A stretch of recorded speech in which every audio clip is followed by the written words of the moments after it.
Well, after what seems like an eternity of being baited by fake Inkwell's note release messages every single day in Smegas, we finally got a real one. That's really good because this one was honestly a pretty big deal, not because of the contents of the notes so much as it was just important that they finally say something to us more than the apology notice we got like a week or two ago. So what's in the note itself? Well, there is a lot of, well, exactly what you expect. Taking accountability, reiterating the issues, the many issues they had during the Stargazer update, and saying that the GMS team is working hard to bring us content exclusive to us and craft a Maplestory experience that fits GMS specifically. Now, the real meat of the note kicks off with them talking about the boss crystal changes that we never got. Now, for those of you who are in the Discord or at least monitor it slightly, you probably already knew there was an official statement saying that we weren't getting them and it wasn't just a forgetful exclusion from the patch notes. So for those of you who are still left wondering, this is just Inkwell saying that no, we are not getting any of those changes and things are staying exactly how we have them now. Moving on, we have that following the many issues of Stargazer, they are finally reinstating some sort of public test server. Although we aren't going to have it right now, they are slated to kick it off in the beginning of 2026. Not as quickly as everyone would have liked, but hey, at least we're getting official confirmation that we are getting one. The next section of the note is about the cross-world auction house and the interactive world merge. Gonna be honest, you guys know that I play Reboot. I don't read this stuff. I see interactive world and my eyes just glaze over and I move on. It seems that they're just waiving the 10% fee that they put on the cross-world auction house and they're just saying that the interactive world merge is not like a completely done deal and they will monitor it and make additional changes if they need to, you know, the usual stuff. Then the next thing is about MapleCon Los Angeles. This is a real life event. I mean, there will undoubtedly be some announcements there as they allude to in this note, but I'm sure if you really want to know about this, there will be a far more official and more comprehensive place other than the Inkwell's note to hear about it. So that's the last you'll hear about it from this video. Now we get to the good stuff. This is basically a roadmap. They gave us dates for the next two patches we're getting, which is extremely rare to get this early. We got August 27th and September 24th. In the August 27th update, we have Legion Champion, Midnight Carnival Mulung, Champion Burning, Challenger World Pre-Leap, and the Dave the Diver crossover event extension. From what I understand, the Dave the Diver extension isn't about extending rewards or giving us more rewards, it's more just a chance to play the game and the mini games if you wish to. Though if you really want to play them that bad, I would just go buy actual Dave the Diver, because it is way better than the mini games that were in Maplestory. I don't even typically buy those kind of games. Like, I like management games, but I don't seek them out. But Dave the Diver is like an 11 out of 10. That is an amazing game. As for the September update, they say skill revamp for all jobs, which is the 2-minute changes as gets confirmed further down in the note, boss reward improvements and special skill rings, Hexastats 3,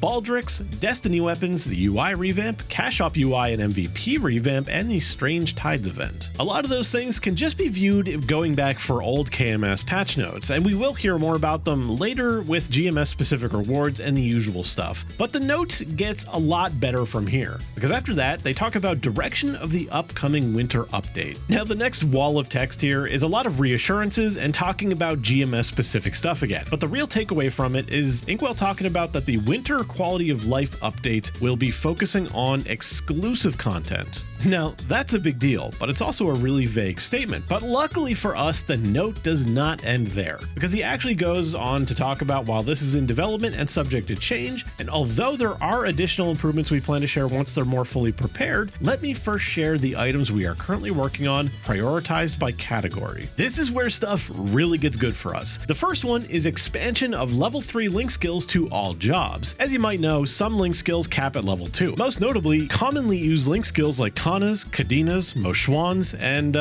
geez, I'm forgetting right off the top of my head. Kinesis. I've had to list this list of 4 characters like 10 times tonight to different people, and every time I forget one of the 4, and it's always different. But hey, this means that we're going to get a small assortment of buffs. It's not going to be massive. You'll get like 1% crit damage and maybe like 10% or so damage percent across the different things like Moshwan, Kadina, not Kinesis, goddamn.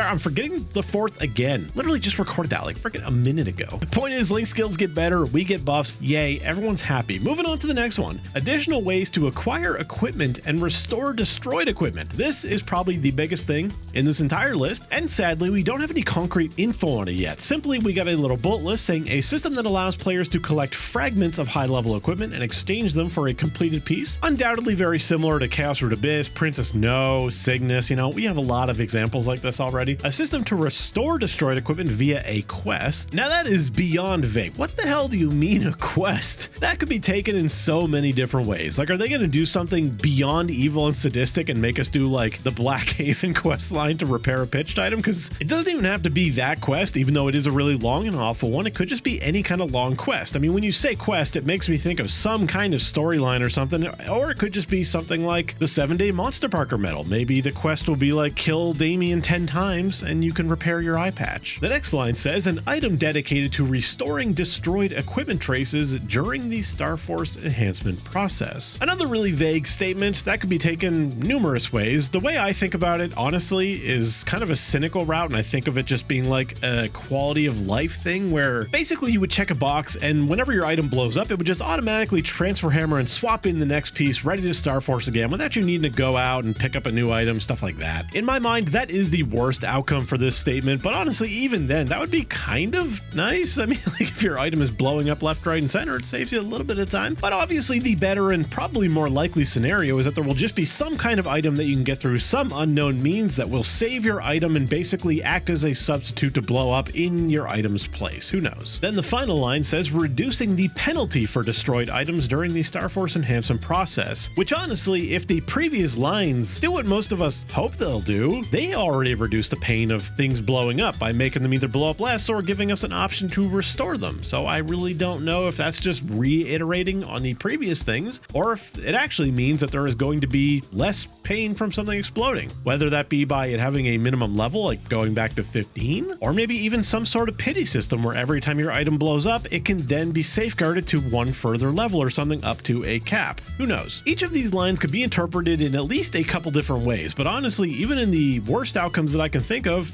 they still sound pretty good. Moving on to what they call equipment progression assistance. Now, don't get too excited. When I looked at this picture, I honestly thought they were implementing like a whole new set of gear in between a giant gap, but no.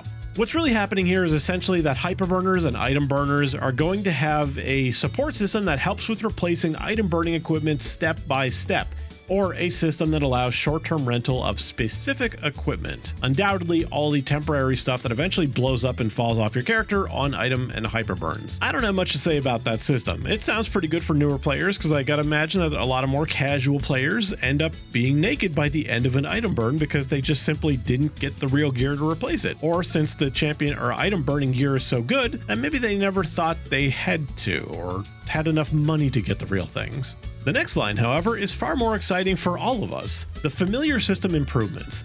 They go on to say how they haven't really done major changes to it since 2020, which is pretty crazy. The first item on the list is providing familiar system presets. What I hope this means is that they just give us all the available presets unlocked all the time, just like they did with Legion, because that is desperately needed. I also hope it maybe means that they tie familiars into the character preset system so that when you change your character preset, you also change your familiar loadout. That would be amazing. Number 2, expanding familiar inventory and bag slots. The fact that they need to say both obviously means that I think we will be going beyond 100 familiars, which is great because obviously we need 150 to combine at once, and the amount of space it takes up in our inventories is absolutely atrocious. Thank God it's in our use inventory, not our equips, because our equip inventory in Reboot is on fire, but anything is welcome at this point. And 3, removing less preferred elements from familiar potential and adjusting potential stats. The dream here is simple, and I think we all want the same thing. That is way less lines on familiars, remove the bloat, get rid of the shit. Do we need our characters outlined in red or black or a chance to fall in love?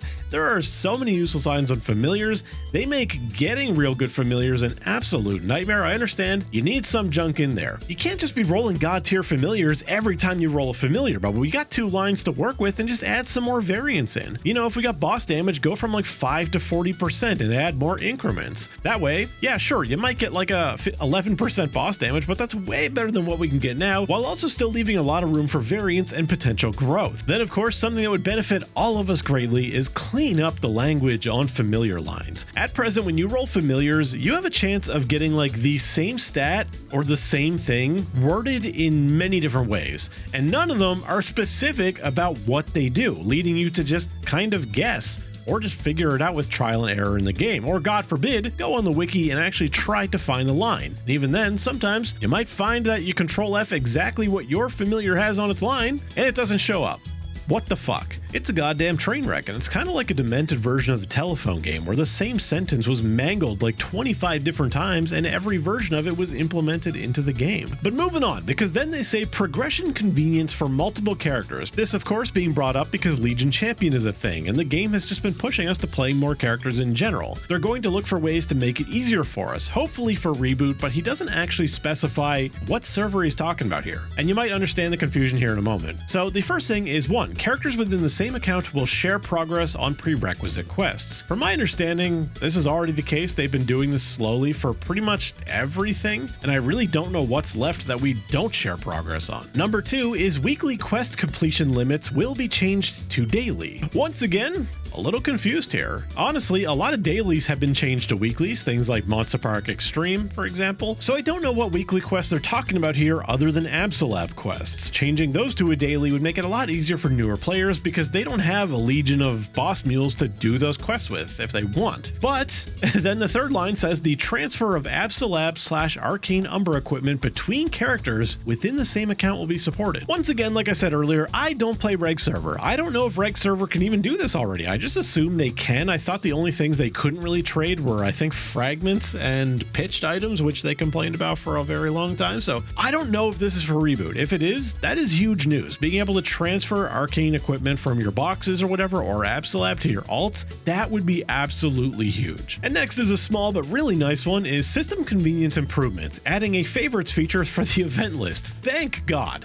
The event list gets pretty bloated these days, and honestly there's a lot of junk in there you just don't need to interact with. So being able to put the best ones at the top, amazing. Then number 2, allowing immediate price changes when relisting unsold items on the auction house. I'm sure that's nice for Reg Server players. And number 3, enhancing convenience in extraction/inventory organization. Then the final one here is other convenience improvements. They said there will also be various other minor improvements, improving the process of opening cache items. I guess that's fine. The people who spend on Wisp, Wonderberry, and SSBs, I guess, might have it a little bit easier. 2, allowing the bulk of opening content reward boxes. So presumably you could just open like 200 Monster Park boxes at once. That'd be great. 3, simplifying the text that needs to be input when obtaining certain items. Hopefully no more Soul Urta Fragment or Sacred Symbol/Claim. And lastly, adding an invincibility status indicator when using invincibility skills. I have so many hopes and dreams for that one. Like, I hope that it's something that actually counts down your invincibility frames visually, not just a simple on and off effect. Like, my dream is that there would be some kind of like full screen glow that actually visually counts down like an hourglass and just gives you a clear indicator when you are going to no longer be invincible. But I know that's asking a lot, and I'm expecting something a lot more simple, like your health bar turns gray or black, or just something visual on our HUD, something small that shows that we are not able to take damage currently. And that's it for the note. Other than the closing remarks, there are rewards as usual. You got till the 26th of August to claim them, so go do that, especially because most of us just got a new Hyperburn, and hey, a lot of useful stuff in here for one.